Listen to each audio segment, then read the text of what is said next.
నా దేవుడు మిమ్మల్ని మీ కుటుంబాలను నిండాలుగా దీవించునుగాక. ఈరోజు ఒక వాక్యాన్ని చదువుకొని అందరూ కూడా బైబిల్ తీసి చదవటానికి ఇష్టపడండి. దేవుడు పొందుకోండి. అందరూ దేవుడు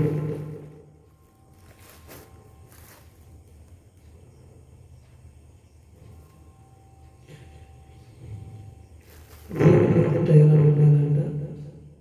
లోబడి ఉండాలంట.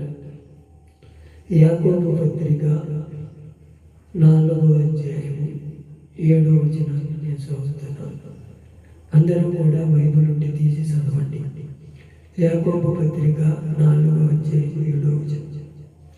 కాబట్టి దేవునికి లోబడి ఉండుడి, అపవాదిని ఎదురించుడి, అప్పుడు వాడు నీ యొద్ద నుండి పారిపోవును అంటున్నాడు. మనము దేవుడితో లోబడి ఉంటున్నామా? దేవుడితో మనం ఆయన సంబంధం కలిగి ఉంటున్నామా? ఒక్కసారి మన హృదయాన్ని పరిశోధించుకొని దేవునిలో మనం ఎలా లోబడి ఉంటున్నాం. దేవుని క్రియలు చూడాలంటే మనము ఆయనతో ఎలా నడవగలుగుతున్నామని కొన్ని మాటలు తెలుసుకోవాలి.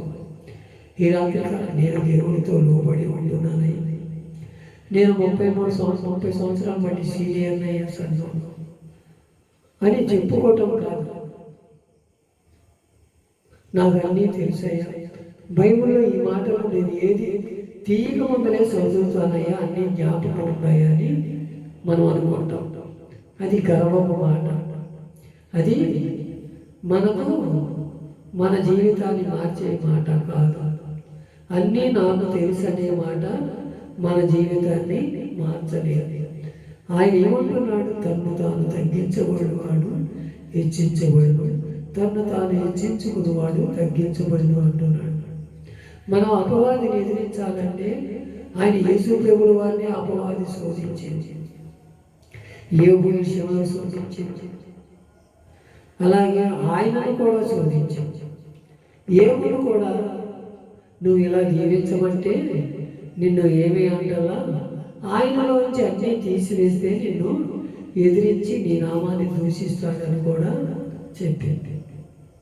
అయినా సరే ఆ దేవునికి ఇష్టడుగా ఉన్నాడు కాబట్టి యోబును కూడా 100 అభిషేకంతో నింపగలిగాడు. అలాగే దేవుని కూడా 3 సార్లు శోధించింది. ఎప్పుడు? ఈ రాళ్ళని ఒంటిగా చేసుకొని దేవను అని ఒకసారి, నిన్ను ఎత్తైన కొండ మీదగా తీసుకెళ్ళి కిందకు దువ్వకు, నీ పాదములకు రాయి తగలకుండా నిన్ను కాపాడునేమో. అప్పుడు కూడా వాక్యమే చూపించాడు దేవుడు. ఆ వాక్యం చూపిస్తే కూడా అది ఇంకా మళ్ళీ మాట, ఈ లోకంలో అన్నీ కూడా నాకు మొక్కితే, ఈ లోకంలో ధనము అన్నీ, ఈ లోకములన్నీ కూడా నీకు ఇస్తాను. అప్పుడు కూడా వాగ్దానం చూపించాడు.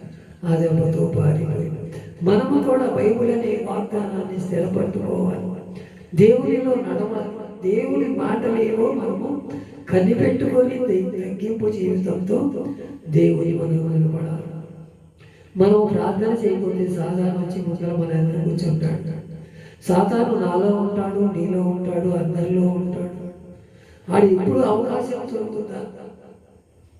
వీళ్ళ మింగుదామా అనే ఆలోచనలోనే ఉంటాడు. కానీ వీళ్ళ కుటుంబాలు కట్టాలి, వీళ్ళు నాశనం అయిపోకూడదు, ఈ కుటుంబాలు దీవించబడాలని సాతాను ఎప్పుడూ కూడా ఆలోచన చేయదు.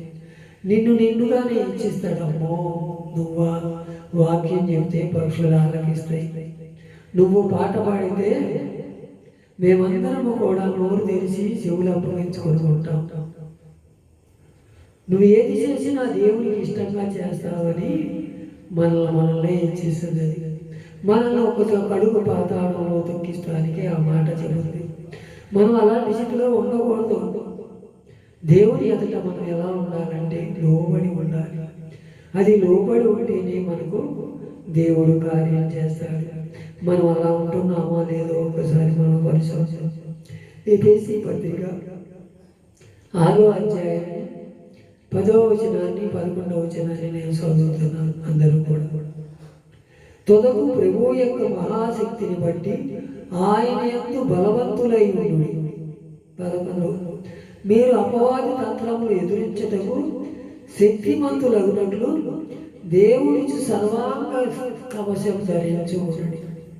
సర్వాంగ కవచం ధరించుకోవాలంట. మనం ధరించుకుంటున్నాము.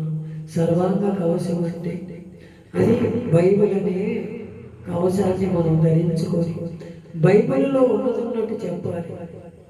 మనం లేనిది ఉన్నట్టు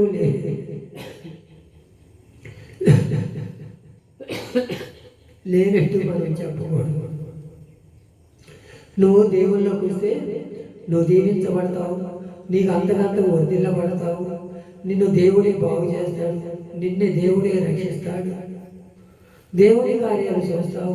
మేము ఇలా కార్లు కొనుక్కున్నామంటే, ఇలా బంగ్లాలు కట్టుకున్నామంటే దేవుడు ఇచ్చిందే, నువ్వు కూడా దేవుళ్ళలోకి వస్తే ఇవన్నీ కూడా నీకు ఇస్తాడని భ్రమలో బతికేవాడు చాలామంది ఉన్నారు. అలా మనం చెప్పకూడదు. దేవునిలోకి రా, దేవుని క్రియలు చూడు. నిన్ను బట్టి నీ క్రియలు మారు, నన్ను బట్టి కాదు. నువ్వు నడిచే నడకను బట్టి, నువ్వు నీ ప్రవర్తన బట్టి, నీ తీర్పును బట్టి దేవుడు నిన్ను హెచ్చిస్తాడు. అంతేగాని ఎవరో ఏదో చెప్పారని దేవుళ్ళకి వస్తే అన్నీ ఖర్చు వస్తాయి. పట్టినల్లా బంగారం అయింది, నువ్వు వచ్చి మెదలకుండా కూర్చుంటే చాలు, దేవుడే చూసుకుంటాడు అని చెప్పేవాళ్ళ మాటలు ఎక్కువగా ఉన్నాయి. ఈ రోజులో అవి మనం పనికిరావు. మనం దేవుని ఎదుట ప్రార్థన చేయాలి, మోకరించి ప్రార్థన చేయాలి. అయ్యా, నా జీవితాన్ని నేను కట్టుకోవాలయ్యా, నేను నీ సన్నిధిలో నిలబడే యోగ్యత నాకు కలగజేయమని దావీదు ఎలా ప్రార్థన చేయాలో మనం ప్రార్థన చేయాలి. మనం అలా ప్రార్థన చేస్తే దేవుడు మన ప్రార్థన ఆలకిస్తాడు. అలా ఆలకిస్తమే కాక ప్రభు యొక్క మహాశక్తి ఆయనను మనకు అనుగ్రహించబడతాడంట. ఆయన శక్తి మనకులో ఉంటే మనకు కొదవే ఉన్నది. మనం ఆ శక్తిమంతులలో సర్వాంగ కవచం ధరించుకొని ఆయన ఎదుట నిలబడే యోగ్యత మనం కలవాలని దేవుడు మనల్ని కోరుకుంటున్నాడు. అలాగే 1 పేతురు పత్రిక 5వ అధ్యాయం 8వ వచనం చేసి, నిబ్బరమైన బుద్ధి గలవారై మెలకువగా ఉండుడి. మీరు ఈరోజు అయిన అపవాది గర్జించు సింహము వలె ఎవరిని మింగుదుమా అని ఎదుగుసూ తిరుగుతున్నాడంట. అది ఎప్పుడూ కూడా అపవాది మనల్ని మింగేయాలని చూస్తుంది. ఎప్పుడూ కూడా మనం ప్రార్థనలో జారిపోతాము, మన నీతి విషయంలో జారిపోతాము, మనం అబద్ధమాడే విషయంలో జారిపోతాము, దేవుని శక్తిని కోల్పోతాము అని మన కోసం కాసుకొని కూర్చుంటుంది. సార్లే మోకాళ్ళు నిప్పులు వస్తాయి, చేపు ప్రార్థన చేస్తావా, నీకన్నా వాళ్ళు తక్కువగా ప్రార్థన చేస్తున్నారు, నువ్వే బైబిల్ బాగా చదవగలుగుతున్నావు, నీ అంత జ్ఞానవంతుడు లేడు అని మన ఎదురే కూర్చోండి. సాతాను అది ఎక్కడో ఉండదు, అది మనలోనే పనిచేస్తుంది. ఎప్పుడు మనం దేవుని ప్రార్థనలో సన్నగిల్లినప్పుడు, ఆయనతో మనం సంబంధం కలిగి లేనప్పుడు, ఆయనతో మనం ఎడబాటు కలిగినప్పుడు మన ఎదురే ఉంటుంది. మన ఎదురే ఉండి మన జీవితం ఎప్పుడు నాశనం చేయాలని పొంచి ఉంటుందంట. అది పొంచి ఉండి మనల్ని దానిలోంచి తప్పిస్తుంది. ఎప్పుడు మిగులమా అని గర్జించు సింహం వల్లే మన ఎదురే ఉంటుందంట. మనం దానికి తావేయకుండా యేసు ప్రభుల వారికి కూడా వాక్యం ఎలా చూపించేవాడో మనం కూడా అలా వాక్యం చదివి దేవుని ఎదుట ఉందాం. ప్రార్థన ప్రార్థన ప్రార్థన. నువ్వు ఎడతెగగా ప్రార్థన చేస్తే దేవుడు నీ కార్యం చేయడానికి ఇష్టపడతాడు. ఎవరో వచ్చి నీ గురించి నా గురించి ప్రార్థన చేయడం, నీ సమస్యలు దేవునికి బయటపరుచు. దేవుడు నీ హృదయం అనే దేవాలయంలో నివసించుతున్నాడు అని తెలుసుకో. నీ కార్యాలు చేయడానికి నీ ముందుకు వచ్చి ఉన్నాడు. ఆయన ఎదుట ఒప్పుకో, నువ్వేం పాపం చేశావు. మనుషుల ఎదుట ఒప్పుకుంటాం కాదు, దేవుని ఎదుట ఒప్పుకొని నీతిమంతుడిగా తీర్చబడి ఎప్పుడు మిగుదమని అపవాదిని ఎదిరించే శక్తిని నాకు ఇయ్యా. ఇక మీదట ఇలా జరగటానికి వీలు లేదని మనం ఎప్పుడైనా ఒక తీర్మానం చేసుకునే తండ్రిలో నిలబడితే ఆయన దేవునికి లోబడి అపవాదిని ఎదిరించే శక్తిని మనకిస్తాడు. ఆయన ఎదుట మనం లోబడి ఆయన సన్నిధిలో మనం నిలబడగలిగితే ఆయన కూడా అపవాదిని ఎదిరించే శక్తిని మనకిస్తాడు. అపవాది దాని అంతనగదే ఒక దారి నుంచి 7 దారులు పారిపోతాడు. అలాంటి స్థితిగతిలో మనం ఉండాలని దేవుడు కోరుకుంటున్నాడు. అలాంటి స్థితిగతుల్లో ఉందామా? ఇక మీదటైనా ఆయన ఇచ్చే సర్వాంగ కవచం ధరించుకొని ముందుకు సాగి మన కుటుంబాలు సరి చేసుకుందాం. ఈ మాటలు దేవుడి వెనుకలో దీవించి